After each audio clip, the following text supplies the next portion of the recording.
Hey dude, are you interested in killing this guy for 700 V-Bucks? $19 Fortnite. Yeah, that sounds like fun. Wait, did you just say fun?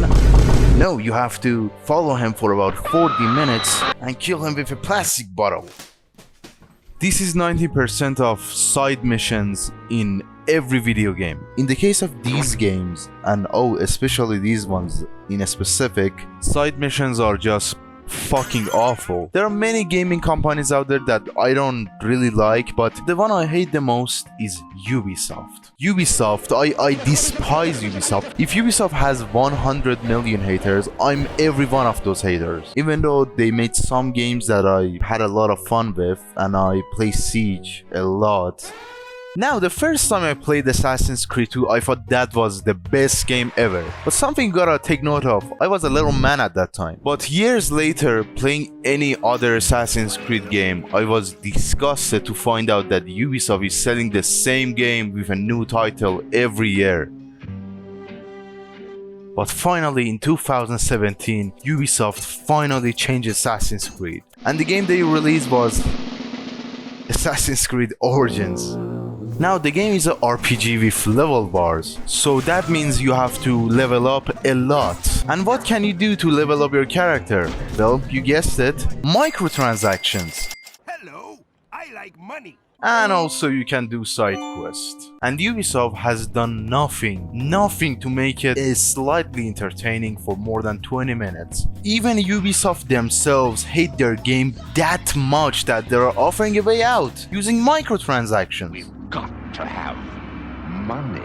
What the fuck, Ubisoft? This is a single player game, dude! And these 100 side missions are just copy of 4 missions that are duplicated around the map. So the game gives the illusion of, oh, this map is so big and beautiful. It is beautiful, but it's just a huge empty map. Always imagine that the deepest level in hell gotta be interacting with Uplay or whatever is it called now, who cares. Zelda and Dragon Quest are probably the first games to have something aside from the main campaign ever. Well, there is one game released back in the 70s, but you gotta know how to read, and come on guys, I play video games. Do you think I can read? Where is the Battle Pass? Where is the Subway Surfers gameplay? Side quests are very common with video games nowadays. Not only with open world titles, but with more linear games. And these quests can be rewarding, story driven, or just goofy shit like the shooting range in Resident Evil 4. It's both fun and rewarding to do, but it has nothing to do with the setting of the game. But we are talking about Resident Evil 4 here, so nothing makes sense. Eternal has these cool missions that are completely optional, and playing them even on baby mode, you can understand why this stuff were optional.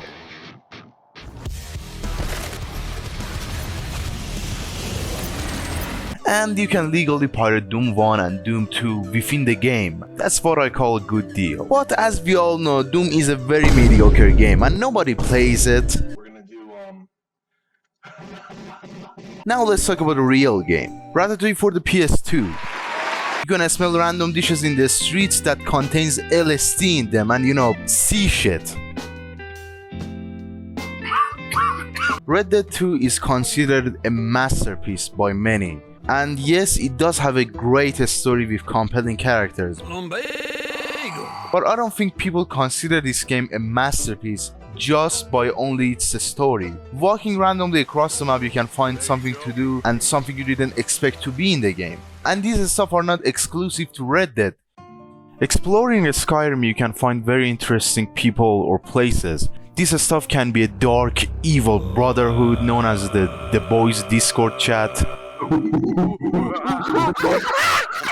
Or it could be simple, like finding a sword, or it can be even more simple. 2 children and one of them is bullying the other one. You can go and talk with them and show them kindness, or you could deal with it more maturely by installing this mod. But that's really about 10 to 20% of side missions. The other ones are like, hey dude, could you go across the ocean and bring me some Doritos? Oh, you already done that? Well, could you do it again, but I'm over here on the map. And stuff like these are there to make a game appear larger, but in disguise, these games are garbage. Know your fucking place, trash! I think open world games, even the really good ones, have a major problem. Most of the map is empty, and yes, it looks very beautiful, but what's the point to even go there? Far Cry 3 has 2 islands and one of them is abandoned field. Far Cry 4, the one with the caveman, 5, 6, they all have the exact same missions. Hey, go capture this headquarters. Go free my wife. Yeah, you did that too? Now here's your Uplay points. Oh man, the Uplay points.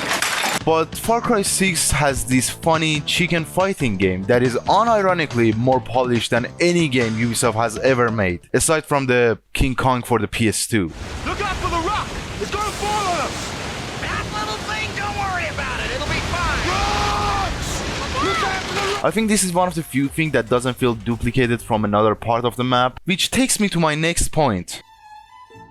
Video games are one of the most difficult form of media to make, if not the most difficult. Developers are expected to make games that are up to date with today's standards with limited times and no human rights whatsoever. Like, almost every month now you hear some fucked up shit from the video game industry. Like, is it a studio there or a fucking torture house? 1. People expect shit too fast and too good. Like, Joe's Ball's hair is not rendered in 4K. What an awful video game. 2. The publishers wants to make money fast and the game has to live up to the promises. The second part is not necessary. And you know what? Fuck you, video game developer. You will sleep under your desk and eat dog food for the next 4 years of your life. Because we want our game to have black bars. And no, we won't pay you for this. Who do you think we are? Billionaires? No. My dad's middle name is Poverty, said Rockstar. So duplicating assets for new missions are sometimes out of necessity because there is not enough time for making new assets for every small quest. Elden Ring is a game that everyone cherishes and everyone loves, and the biggest problem everybody mentions is the repeated boss fights or the poorly generated dungeons. And that is true. But Elden Ring's repeated content is a boss fight next to a cool item in a dungeon, and Assassin's Creed repeated content is walking.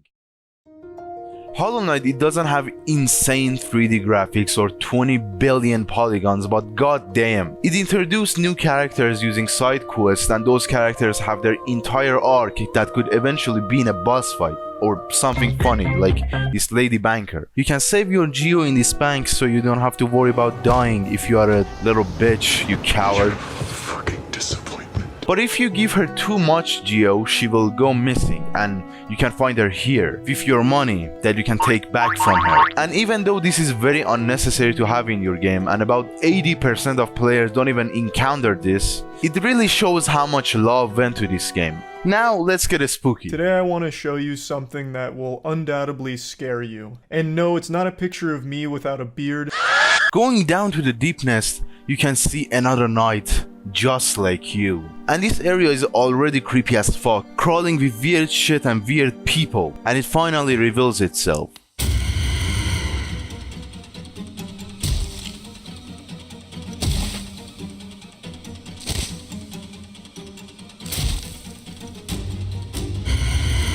By the way, you could totally finish this game without even knowing this was in the game, but this is not it. The Colosseum. The fucking Colosseum, dude. I'm not gonna even talk about the Colosseum. Just go play it yourself after watching this video, okay? Watch this video 3 times a day because I like views. This makes me wonder how good Silksong will be. I remember the first time my grandfather told me the great tale of Silksong. I think it was back in the 1800s or something. Or was it?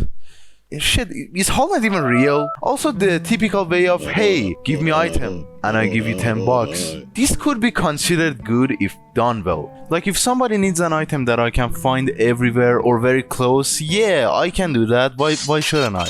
But why should anyone go across the map in a barren desert to get a copy of the Morted Chicken for the PS1? I like to share on Ubisoft a lot. That is one of my main hobbies. But a company like Rockstar isn't that innocent from filler content. Like in Grand Theft Auto, they have these missions, a ton of missions that is just tedious to do, like the one on the screen.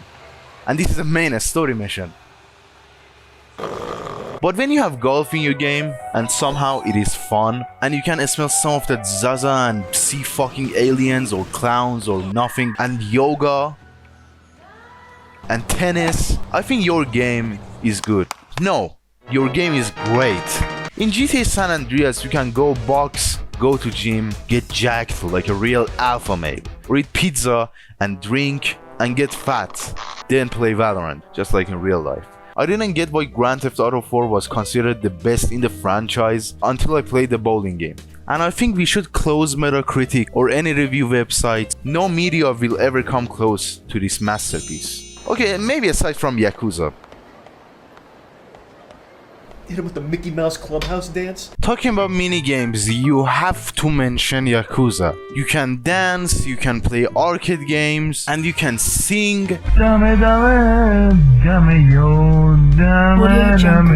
can talk with women over a telephone. Even better, you can make women fight each other. Wow, it is packed. Like just have these little mini games in your video game, and that game would already be better than 80% of games. That sentence had a lot of games in it, and just moving on. The only thing that got me to play Barnyard on the PS2 was the Tapper mini games and the Pig. The Pig is the best and the greatest fictional character ever. Better than Walter White, better than the sad mafia man. Welcome to Watch Mojo, and today we're counting down our picks for the top 10 saddest moments on Family Guy. Side missions, apart from goofing around, can be a great tool for storytelling, giving you different choices with different consequences. Fallout New Vegas is a unique experience, and the side missions are on another level. Like one of the side quests in New Vegas is about a farmer that isn't getting enough water as he used to from the NCR. So he can't grow enough crops to give back to the Republic, and he is about to be fired for this, something that is not even his fault. So when you go to investigate this, you find someone named Tom Anderson, who is stealing from this guy and the Republic, so the people around him could have their own independent farms in this wasteland without giving crops to the Republic. And apparently the NCR sent someone to investigate, and Tom killed him, but he regrets it. So now you can do a bunch of stuff. Turn him in for the murder and the stealing, and people there will lose their farms. Or you can cover up the murder and people there will keep their farms. But the farmer that asked you to investigate this in the first place will lose his job and has to leave town. Fallout New Vegas is not a perfect game. Like the graphics are god awful. But hear me out. To survive in this game, you have to make these horrible decisions. It's not like good or evil. You either make a horrible choice or another horrible choice. So the nature of the game isn't that beautiful either. I guess the graphics kind of works in favor of the game. Kinda. I remember my first encounter with a side quest was in Mortal Kombat Deception. Back in the PS2 era, Mortal Kombat, instead of a really mediocre movie for a main campaign, had an open world that isn't good even by that time standard, but this game had some charms, and it was insanely evil. In one quest, a teenager asks you to scare his old uncle, and in return he gives you Mortal Kombat coins, aka the official Japanese currency. Who's there? Come on, speak up. This is a nasty thing to do to a tired old man. And he asks you to do it again. Come on, guys. Who do you think I am? He gives you double the money. Oh, my heart! In another side quest, a lady asks you to find her dog, and when you investigate this guy, he says this. A stray dog? Yes, I found a stray dog. I am sorry, but I did not realize that he was a pet. I had the butcher cut him up for my dinner. I feel awful. Here, take this. It is all that is left of him. Okay, what the fuck? So let's just break this down. So this man is walking around the neighborhood and he sees a dog. So the first thing he thinks about is how the dog is going to taste. But this is just the tip of the iceberg. Any news about my dog? This is my dog? Oh no! Nico! How could they do this to you? I promised a reward for whoever returned my dog to me. Take this money, young man. I thank you for your efforts. Oh well, I guess it is not a total loss. Will you join me later for some Nico stew? This game is more evil than the guy who sets the price for Sims 4 DLCs. Whoever came up with this stuff should be arrested for traumatizing children by making an M-rated game. Okay, so two questions remains. Why you should even have side quests in your video game? Because it's fun most of the time. And question number 2, is Barnyard for the PS2 the best game ever made?